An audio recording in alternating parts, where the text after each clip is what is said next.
పిలుస్తుండే Nick name పెట్టి. ఏమని పిలిచారు మిమ్మల్ని? రాధి అని పిలుస్తుంది నాది. ఓకే, రాధి అని పిలుస్తుండే. మాట్లాడుతుండే మనం ఇలా ఉండాలి అలా ఉండాలి, నేను కూడా ఒక ఆశ్రమం మీతో పాటు నేను కూడా ఉంటా కాబట్టి మనం ఇలా వృద్ధి చెందాలి, వచ్చిన వాళ్ళందరికీ డైలీ అన్నదానం చేయాలి, సాధన చేయాలి, నాకు సాధన నేర్పిస్తా అన్నది, ఇంకా చాలా చెప్పింది. అవన్నీ చెప్పుకోలేను పర్సనల్. అంటే అమ్మ నేను ఏమంటున్నా అంటే ఇక్కడ మీరు డెఫినెట్గా అందుబాటులోకి వచ్చారు కాబట్టి ఈ రకంగా ఇంకొకరు బాధితులు కావద్దు. డెఫినెట్గా ఇక్కడతో మనం నిలిపివేయాలి కాబట్టి మిమ్మల్ని తీసుకొని ఇంత మాట్లాడాల్సి వస్తుంది. ఏం మాటలు చెప్పేది? సరే మీరు కొంత దైవ కార్యక్రమంలో ఉన్నారు కాబట్టి మీరు కొంత తనని పిలిచారు, మాట్లాడారు, పాపం గౌరవించారు.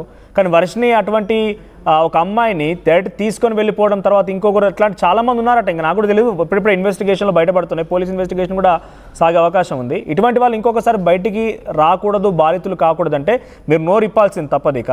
సో మీతో ఎటువంటి విధంగా మాట్లాడేవాడు? అంటే మిమ్మల్ని బుజ్జగించినట్టుగా నేను చూసాను. దాంట్లో ఆడియో కూడా మీరు విడుదల చేసిన ఆడియోలో love you, miss you, kiss you ఇలా చాలా వ్యాఖ్యలు చేశాడు. అంటే మీతో ఎటువంటి విధంగా ప్రేమగా మాట్లాడేవాడు? మిమ్మల్ని ఏ రకంగా మచ్చిక చేసుకున్నాడు? అన్న తన మాటలే అట్రాక్ట్ అన్న. తనతో పాటు నేను ఇదివరకు కూడా మొన్న చెప్పిన, జస్ట్ ఒక 10 days తనతో పాటు ఉండండి, ఆటోమేటిక్ పడిపోతారు. ఒక రాధిక కాదు, వర్షిని కాదు, ఎవరైనా సరే పడిపోతుంది. వాళ్ళు అదే చెప్పమ్మా. అంటే ఏం మాట్లాడతాడు, ఎటువంటి విధంగా మాట్లాడతాడు? అంటే మీకు నేను అది వాట్సాప్ వాయిస్ మెసేజ్ పంపాను చూడండి, అలాంటి మాటలు. అంటే అంగం ఉన్న వ్యక్తి కూడా మాట్లాడలేని మాటలు. అంటే అంత ప్రేమ, అంటే ఆ ప్రేమ మనం భరించలేము అన్న, అంత ప్రేమిస్తుంది. ఒకేసారిగా తన మాట వినకపోతే మనం ఎదురు తిరిగామనుకోండి, ఇప్పుడు మీరు వెళ్తున్న మార్గం ఇది తప్పు, నేను అలా చాలా సార్లు ఖండించాను. నేను చాలా సార్లు నన్ను బ్లాక్ లో పెట్టి మళ్ళీ బ్లాక్ లోకి వెళ్ళి తీస్తుండే. నేను నాకు నచ్చకపోతే అది నచ్చలేదు, మీరు వెళ్తుంది తప్పు అని చెప్తే తనకు నచ్చదు, తన మాటే మనం వినాలి, అది తప్పైనా ఒప్పైనా అంతే.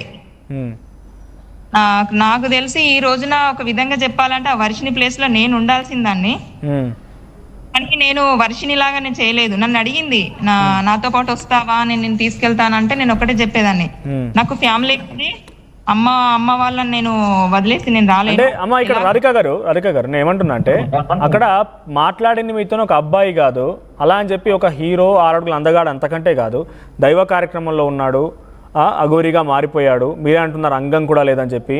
సో అటువంటి వ్యక్తి మాట్లాడితే మీరు ఎలా అట్రాక్ట్ అయ్యారు? అంటే ఎటువంటి మాటలు చెప్పేవాడు? నిజంగానే పూజలు లాంటిది ప్రయోగించాడా మీ పైన కూడా? నాకైతే అలాంటివి అయితే ఏమో ఇంకా అది తెలీదు, కానీ ఒక్కటైతే చెప్తాను, తను మన దగ్గరికి వస్తే మాత్రం తను చెప్పినట్టు ఇంకా వింటాం అంతే. ఇంకా అదేంటో నాకు కూడా తెలియదు. నేను కూడా అలాగే నేను కలిసింది 3-4 times అయినా కూడా ఓకే, తను చెప్పినట్టే నేను మాట్లాడేదాన్ని, వినేదాన్ని. రోజు ఫోన్లో టచ్లో ఉండేవారా మీకు? ఇప్పుడు మాట్లాడిన నాతోటి అన్న ఎక్కువ శాతం అయితే దేవుని గురించి మెన్షన్ చేసేవాడు, భక్తి గురించి, సేవల గురించి. ఇంకెప్పుడు ఆశ్రమం పెడదాం. నేనైతే తన కోసము ఈ మన కొండగట్టు పుణ్యక్షేత్రం ఉంది కదా, ఆ చుట్టూ ఒక 4 ప్లేసులు ఎత్తి పెట్టానన్న. అవి నచ్చలేదని చెప్పారు. తర్వాత మన వెమ్లవాడ రూట్ లో ఒక 2 చోట్ల వెతికి పెట్టాను, అది నచ్చలేదని చెప్పిండు. లాస్ట్ గా వర్షం తీసుకొని వెళ్ళిపోయిండు ఈ సమయంలో. కాదమ్మా, మీతో మాట్లాడే సమయంలో రెగ్యులర్ గా ఫోన్ లో మాట్లాడేవాడు కదా, అంతలా ఏం మాట్లాడేవాడు ఫోన్ లో? ఎప్పుడు చూసినా సనాతన ధర్మం, మహిళలు అనుకునే వ్యక్తికి సాధన చేస్తాను, గంటలు నేను ధ్యానంలో ఉంటానని చెప్పే వ్యక్తి మీతో ఫోన్ మాట్లాడేంత టైం ఉంటుందా? ఏం మాట్లాడేవాడు మీతో ఫోన్ లో? అన్న నేను ఒకటి చెప్పనా, తన సాధన ఎంతసేపు ఉంటుందో నాకు తెలియదు. ఒక పొద్దున 1 hour, సాయంత్రం ఒక 1/2 hour సాధన చేస్తాడు అనుకుంటా, నేను చూసాను. కానీ మిగతా సమయం అంతా నాకు తెలిసి మాట్లాడడానికి అంకితం చేస్తాడు. ఇంకొకటి ఏంటంటే, నేను తెలుసుకున్న ఇన్ఫర్మేషన్ లో ఎంపీలో కూడా ఒక నాతోటి మాటల ద్వారానే అన్నాడు, నా దగ్గర ప్రూఫ్స్ లేవు, అంటే జస్ట్ మాట్లాడుతుండే. ఎవరో ఒక అమ్మకి 2 పిల్లల తల్లి తన బాధ చెప్పుకోవడానికి, అంటే తనకి తన హస్బెండ్ ద్వారా ఏదో ప్రాబ్లం ఉందని వచ్చిండ్రు. వస్తే ఆ అమ్మాయి ఈ అఘోరి మాతతో తన ప్రాబ్లం చెప్పుకుంటూ ఉంటే తనంటే చాలా బాగుంది, అందంగా ఉంది, చాలా అద్భుతంగా ఉంది రాది అని చెప్తుండే. తన్ని కూడా నేను ఇష్టపడతానేమో అన్న భయం అవుతుంది అని అంటే, ఇలా ఎంతమందిని ఇష్టపడుకుంటూ వెళ్తావు, రేపటి రోజున తాళి కట్టు అంటే కూడా కడతావా అంటే, చెప్పలేము, నా దగ్గరకు వచ్చి నేను నీతోటి ఉంటానమ్మా, నేను మీతోటే ఉండాలంటే మీరు నన్ను పెళ్లి చేసుకోండి అంటే కూడా నేను తాళి కట్టేస్తాను అని అంటుండే. అంటే దాన్ని దృష్టిలో పెట్టుకొని నేను అంచనా వేసుకున్నది ఏంటి అంటే తను నాకు తెలిసి ఎంక్వైరీ చేస్తే ఒక్కొక్క రాష్ట్రానికి ఒక్కొక్క అమ్మాయి ఉండొచ్చు. మరికి పడితే ఇప్పుడు అన్న ఇంకొకటి తనకు బేస్ ఏంటి తెలుసా, ఆడవాళ్ళ బాధలు చెప్పుకోవడానికి వచ్చినప్పుడు తను మాటలతో అట్రాక్ట్ చేసుకుంటది, అవసరమైతే అది వాడేస్తే అయిపోతుంది. సరే, మీరు అంటున్నట్టుగా మీరు ఏదైనా బాధలో ఉన్నారా, మీరు డిప్రెషన్ లో ఉన్నప్పుడు తన దగ్గరికి వెళ్ళి మీరు నాతో పాటుగా తోడుండండి అని మీరు అడిగితే నేను తనకి ఆశ్రయం ఇచ్చాను, తనకి మంచిగా మాట్లాడి ఫ్రెండ్లా ఉన్నానని చెప్పి ఆయన చెప్తున్నారు. అంటే మీరు డిప్రెషన్లో ఉన్నారా తన దగ్గర వెళ్ళినప్పుడు?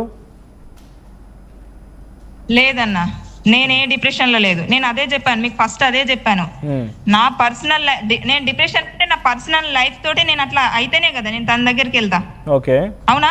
ఓకే, నేను అట్లా అవ్వలేదు. ఇంకొకటి, నేను ఎప్పుడు నా పర్సనల్ లైఫ్ గురించి నేను ఎప్పుడు చెప్పుకోలేదు. తను అడిగింది కాబట్టి నా పర్సనల్ లైఫ్ గురించి ఒక 4 ముక్కలు చెప్పాను అంతే తప్ప నేను పూర్తి కూడా నేను తనకు చెప్పలేదు. ఓకే, ఏం చెప్పారు? మీ పర్సనల్ లైఫ్ గురించి ఏం చెప్పారంటే ఆయన ఏం రాబట్టుకొని మిమ్మల్ని ఇంత అట్రాక్ట్ చేసే ప్రయత్నం చేశాడు?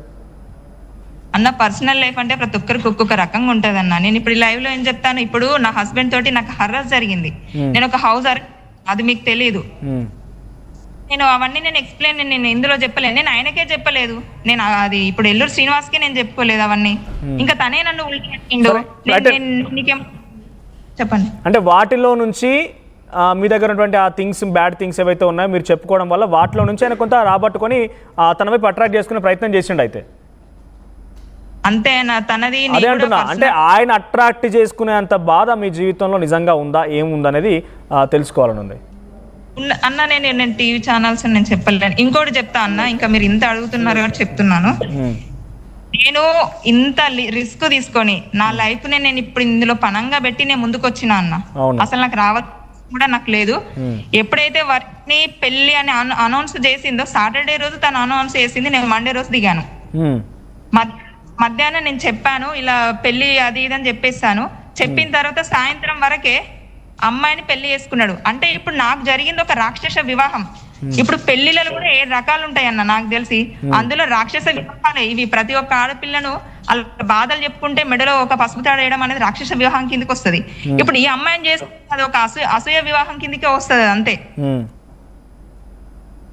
కానీ ఇట్లా చేయడం కరెక్ట్ కాదు. ఇంకా చాలా ఉన్నాయన్న. నేనైతే తన గురించి మీ దగ్గర పెళ్లి ప్రపోజల్ ఎప్పుడు పెట్టాడు? మిమ్మల్ని ప్రేమిస్తున్నా అని చాలా వరకు ఆడియోలో మాట్లాడినప్పుడు, ప్రేమిస్తున్నా, నువ్వు లేకుండా నేను ఉండలేను, నా హార్ట్ పెయిన్ వస్తోంది, మీ దగ్గరికి వచ్చి తాళి కట్టిన తర్వాత నా ప్రేమ నీకు తెలుస్తుంది. నిజంగా మీరు అంటున్నట్టుగా అంతటి అట్రాక్టివ్ మాటలు ఎవరు మాట్లాడరు. నిజంగా మీరు అంటున్నట్టుగా అబ్బాయిలు అంతగా మాట్లాడకపోవచ్చు. ఇలా పెళ్లి ప్రపోజల్ లేదంటే మిమ్మల్ని ప్రేమిస్తున్నాను ఎప్పుడు చెప్పాడు మీకు ఈ విషయాన్ని? నాకు డిసెంబర్ నెల అంతా తను మధ్యప్రదేశ్ లో ఉన్నాడు. ఓకే, మధ్యప్రదేశ్ లో నవంబర్ 18న ఇక్కడ నుంచి నన్ను కలిసి ఆ రోజు వెళ్ళిపోయిన తర్వాత ఒక 2 days కి యాక్సిడెంట్ అయింది మధ్యప్రదేశ్ లో. ఇది ఎవరికి తెలీదు. అంటే తన కార్ మొత్తం డ్యామేజ్ అయిపోయింది. ఓకే, ఆ ఫొటోస్ అన్ని ఉన్నాయి, కార్ ఫొటోస్ కావాలంటే నేను పెడతాను. ఓకే, ఎక్కడ డ్యామేజ్ అయింది?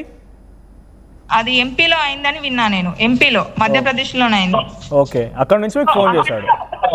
అక్కడ ఒక 1 month ఉండాల్సి వచ్చింది. తన కారు మొత్తం అంటే మళ్ళీ కొత్తగా చేసి ఇచ్చారు అన్నట్టు వాళ్ళు.